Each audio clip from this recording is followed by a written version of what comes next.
Startuprad.io, your podcast and YouTube blog covering the German startup scene with news, interviews, and live events.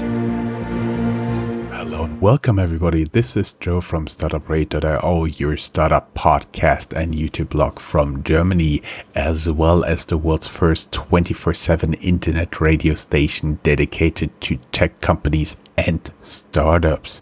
If you have not checked it out yet, go to your favorite internet radio directory and have a look. And also in the future, there will be a skill for your Alexa. I do have in a media partnership with Hamburg startups, Alex here, who is, as you can already guess, the founder of a startup. Hey, Alex, how you doing? Hi, Joe. I'm doing very well today. Thank you. Great to have you here as a guest. And I would suggest we jump right in. You are an American setting up a startup company in Germany. How did you end up in Germany and specifically in Hamburg? Yeah, that's a good question. I would start with the fact that I started learning the German language in the 8th grade through my school. And I was always very interested in the German language because of the way it's constructed, all the rules and grammar. I'm an engineer, so this appeals to me very much so. And I was always interested in the culture. And in my bachelor's studies, I came to Essen for a study abroad program in the summer of 2011, doing an automotive engineering internship, and traveling all around Germany, seeing the different automotive sites, and sort of thought it'd be nice to come back and maybe do a master's degree here someday and challenge myself on that. Eventually, I did come back to get a master's degree in Germany, and that's how I ended up in Hamburg. I found a program at the Technical University of Hamburg, which combined both engineering, Masters of Science in Engineering, as well as an MBA for technology management. And that's how I ended up here in Hamburg doing that dual degree program, and that's coincidentally also how the startup came to be. I see. And when I go a little bit through your CV, you've been sticking more to the technical side, like mechanical development, operation support engineer. But you also had a little stint at PR and marketing. How did that happen, and did it actually help you with building up the startup? Yes, I'd say every step of my journey so far has been helpful and interesting. I will just go back between my bachelor's degree, which I got in the United States in 2013, and when I started my master's here in Germany in 2016. Between that time, I worked as a mechanical engineer in a large corporation, automotive corporation. So I saw sort of how the big companies take a product to market from the engineering side. And then when I came to get my MBA, I sort of started to learn the language and the lingo of the corporate world. Um, and as an engineer, sometimes you underestimate the power of PR and marketing, and that's something definitely I was guilty of when I first came. But working that PR job sort of helped me see the magic behind it, and the importance of PR and marketing to a business, and that was a really good experience and really got me out of my usual skill set, and I learned quite a bit during that time. Did you deal with like general PR, like twisting interviews, setting up venues, getting contact to journalists, or did you work with like the more technical part of marketing, like optimizing websites, Google AdWords, advertisement, like performance marketing, stuff like that? Yeah, it's a lot more on the back end, I would say, working to optimize the message, specifically due to my language skills in being a native English speaker. I helped revamp the website on the English side to improve it. But I also spent a lot of time making different marketing videos and producing that sort of stuff on the back end. And of course, seeing the results of it on the front end, but being less sort of involved on the customer facing side. Well, that's not too big of a disadvantage because I do believe, especially in the technical marketing like AdWords, search engine optimization, and stuff like this, um, you, it always pays off to be very deep into technical details, at least in the first stage, so you get to understand what is actually going on there. And how did you make the jump to start um, a tech company? What was kind of like the trigger moment, the trigger event? Recently, in the last few months, all those trigger events appear to involve wine here on Startup Radio. Did it for you too? Um, Not quite, maybe. So, It was beer, right? yeah, no. Um, so I met my one business partner through the MBA program. He was also studying that program, and as a result of the thesis, you had to find sort of a business idea that you could approach in a technical way because we're all engineers as well. And he brought the pain point and the idea, and I brought sort of the high level overview on the technical side. But the breakthrough came for us when I found a pitch competition that I thought we should enter. And this was back in 2017 in Hamburg. There used to be this competition called the Uni Pitch competition, and it was more about like how well you could pitch rather than the business idea itself. So, we were interested in pushing ourselves and really training our pitch skills. Um, and we entered that competition and we got into the finals, which was, I think, our big trigger point because that put us in front of two or 300 people in a room back when you could do that sort of thing. And really gave us the exposure, and people came up and started talking to us afterwards. And that's sort of what got the ball rolling, that took it from something that was more of a student project to something that could be more serious. Mhm, mhm. And you're in Hamburg, so that usually is associated in Germany more with like high sea ocean shipping, like the big container freight shipping. They also have the biggest harbor for that inside of Germany. But you ended up doing something in aviation. Was it that already as a kid you've been interested in planes? Of course, yeah. As I guess I'm a bit of an av geek myself, and as an engineer, it's one of the more fascinating industries to just think about from physics and engineering and materials side. So it's something that's always been very interesting to me.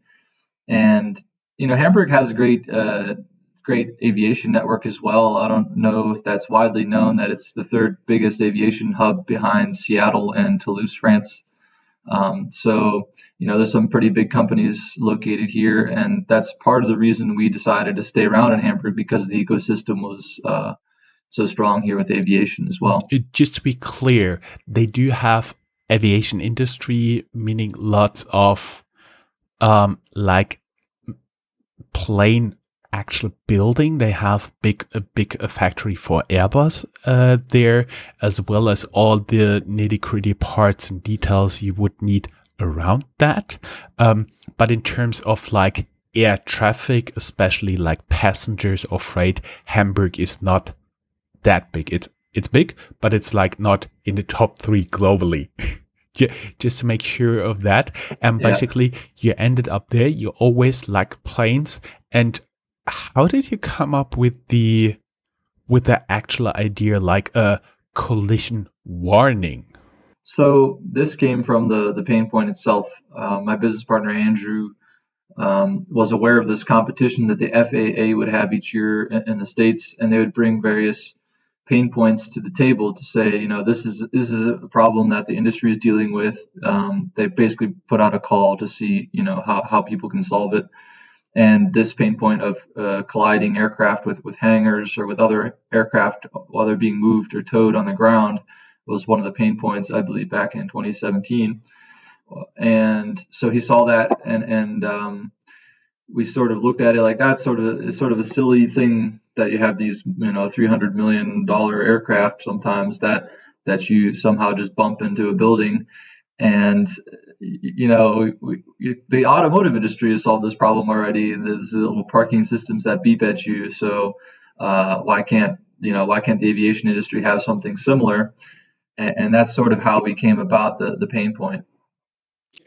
Let us put this a little bit into perspective. If I find some open source material, I'll show some pictures, but basically the issue is like there's not somebody sitting in the pilot seat and is hitting a wall with the plane, but actually they're very powerful, very flat vehicles that are actually pulling like the big jet planes. And if you're sitting in such a small but very powerful vehicle, you're not always aware of the dimensions like the height or the wingspan of the actual plane. And I do believe that's where the problem comes in, right? Exactly. Yeah, it's very difficult from that perspective to keep track of all the surfaces as well as doing the job of moving the aircraft itself. And so, yeah, they just have sort of limited visibility. They usually have a team of workers that try to help them, see around the entire aircraft. But anything that's human air based, of course, has situations where people make mistakes. And this is sort of what our project is trying to address: is this human error in this process, and how could you bring a tool that at least brings some sort of assistant to the person moving the aircraft in the tug. Before we get into system, do you have some numbers like on average how much it costs to repair such a damage? For example, when a wingtip hits a wall, or like how do you call this? The back fin of the plane hits the wall Right. or a door? Yes, this is the direct costs associated with doing repairs on aircraft usually run you at least 250,000 euro, but that's just the direct cost. So if you can imagine that that plane was expected to fly the next day and they had to cancel the flight, or they had to get another machine to do the job, or there's a lot of revenue loss potentially. There's a lot of indirect costs, so you can imagine that total gets very high very fast. And we found, actually, statistically, this is something that happens 1 to 2 times a month in operations. And there's many thousands of movements going on every day. Just one airline could do, for example, 14,000 movements in a year just on maintenance alone. So there's a lot of moves going on in the background that you don't necessarily see as a passenger. Okay, and so now let's imagine you are, by the way, I would love to do this, sitting in this very powerful vehicle and you're towing something like a A380 Airbus. How would your system, like from the perspective of a driver, now help this driver not to clip a wall or a corner or something like this, or another, even worst case, another plane who's standing there and waiting? Right.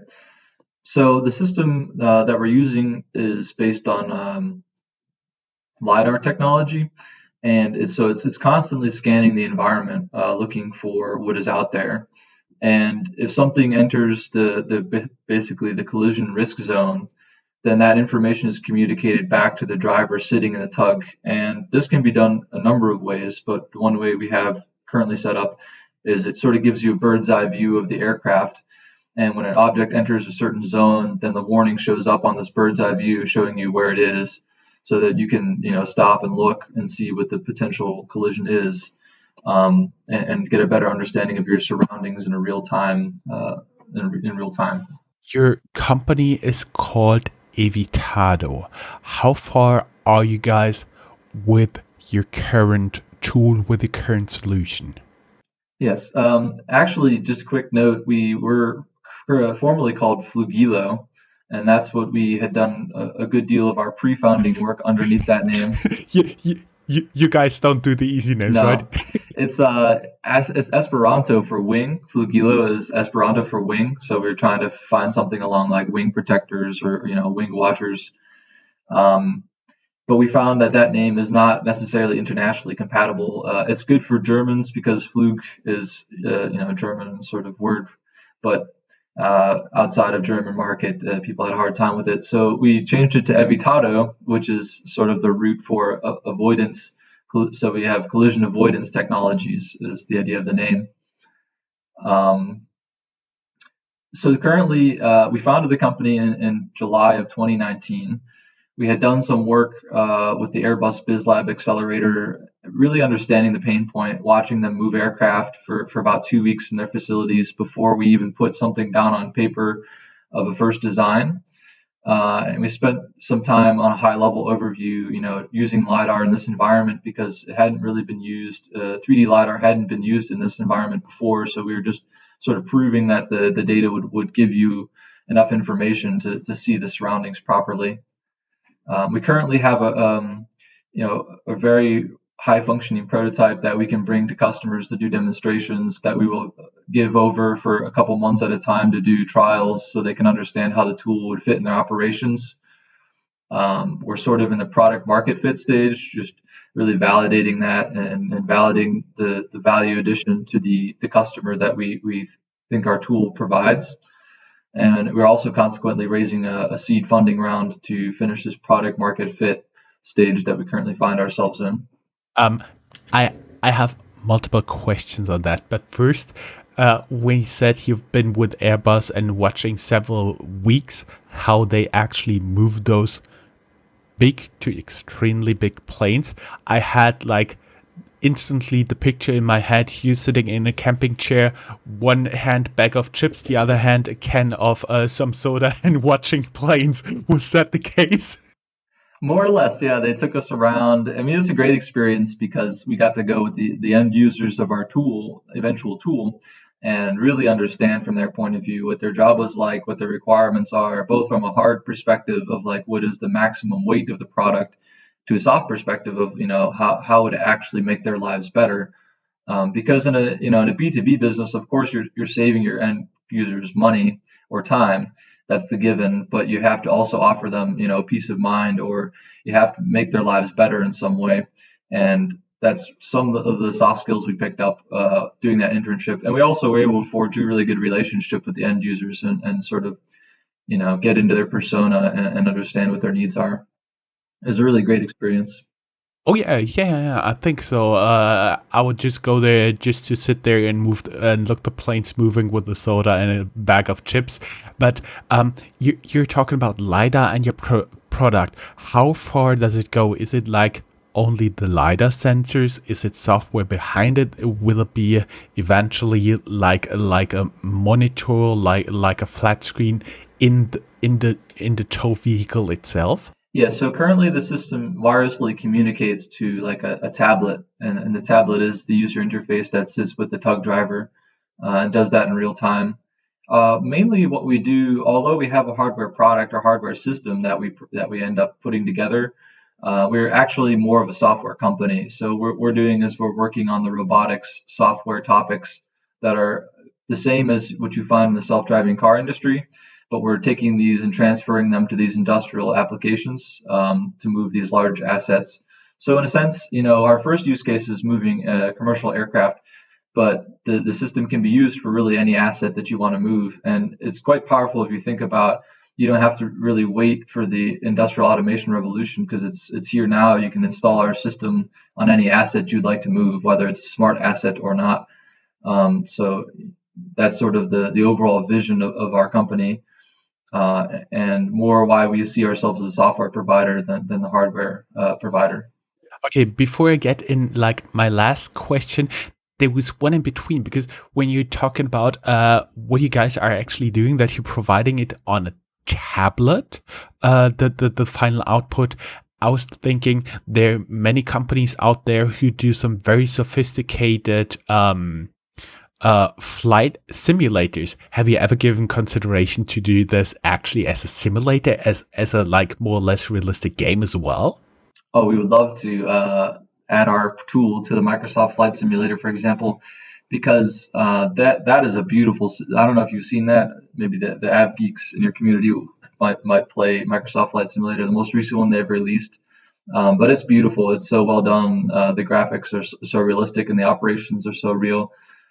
So yeah, we've been trying to reach out and get our tool onto simulators like that, and we do use on the back end in our own development process. We use a lot of simulations as well. So it's definitely something we could get into. Admittedly, I do have a relative who is a licensed pilot, so he flies around tourists in the usual regular scheduled flights to like North Africa and Eastern Europe and parts of the Middle East. So he's a full pilot, and he also has all the gear you would need for the flight simulator at home. So I know a few people who really are into this stuff, and actually they're professionals doing that. The last question, you've been talking about a seed round.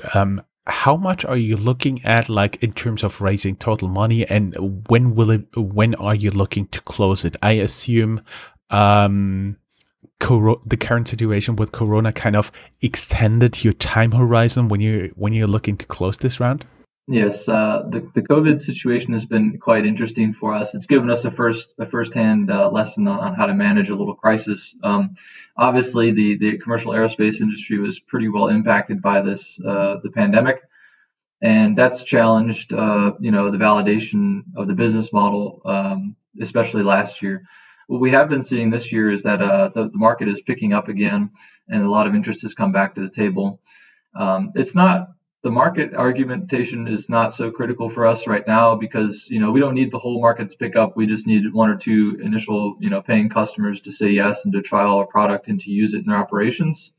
So I think by the time we're ready to scale and enter the market in force, that the commercial aviation market will pick up for us in a good way. And I'm hoping the baby boomers all get vaccinated and restart the travel industry, as I'm sure many people in the aviation industry are hoping. For me personally, I'm not a roadblock in that. I would love to travel again.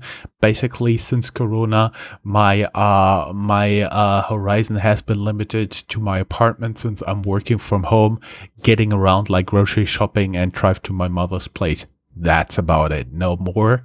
Um, and but I totally see that it makes sense. Your business, your tool, and also when you survived Corona, it shows the validity of the team as well as the approach to external investors. And everybody who would like to learn more, they can go down here in the show notes and reach out to you directly via the company website or your LinkedIn profile. Yeah, that's right. That was one of the biggest lessons for us this year is the team, sticking together through a crisis, helping each other out. And we were really happy with the team we've built up and we're looking forward to continuing this project. We've also taken the time to look into other industries and to reach out to other pain points. But through the continued support of our partners in the aerospace industry, we've sort of stuck with it, and we think it'll turn around pretty soon here for us. That being said, just to answer your questions about the seed round, we are looking for 750,000 euro. We think this will give us around 18 months of runway time to finish this product market fit and gather as much interest on the market and also allow the market to recover a little bit to be ready to raise a larger round to do the scaling and entry to market in force. And we'd like to close this round by, basically the end of quarter two would be ideal for us. And yeah, we're very happy to talk to any investors or anyone out there who's interested in learning more about our project. We're a very approachable group. Just out of your gut feeling, when do you guess or estimate that commercial aviation will be back at pre-corona levels? We shared just a few weeks back the interview with the executive of a travel tech startup, and he said 2024 it will be back to pre-corona levels. Do you also have like such a dark outlook on the aviation industry, or do you think like 2022 it will all be back to normal and we see a new boom? Yeah, that's a tricky question. 2019 was pretty much one of the best years in aviation, commercial aviation history. So, that's a tough, that's a high bar to reach. When we reach that level again, I'm not sure. Specifically for our project, actually air traffic and the number of movements don't correlate one to one. So we have a little bit of protection from the market in that way. I would say, based on my estimate, I think the market would recover, a decent amount by mid 2023. And I think as soon as it's able to recover, people will be out there, and airlines will be pushing hard, and I think things will bounce back relatively quickly once things become safe to do so. I think everyone's sort of itching to travel or to go places or to do business, and I think that the air traffic will recover really quickly. Thank you very much for being an interview guest here. Thank you very much for the insights, and looking forward to have you back in some time. Yeah, thank you very much for having me today, Joe. I appreciate it. That's all, folks. You're Find welcome. more news, Thank you. streams, Bye-bye. events, and interviews at www.startuprad.io. Remember, sharing is caring.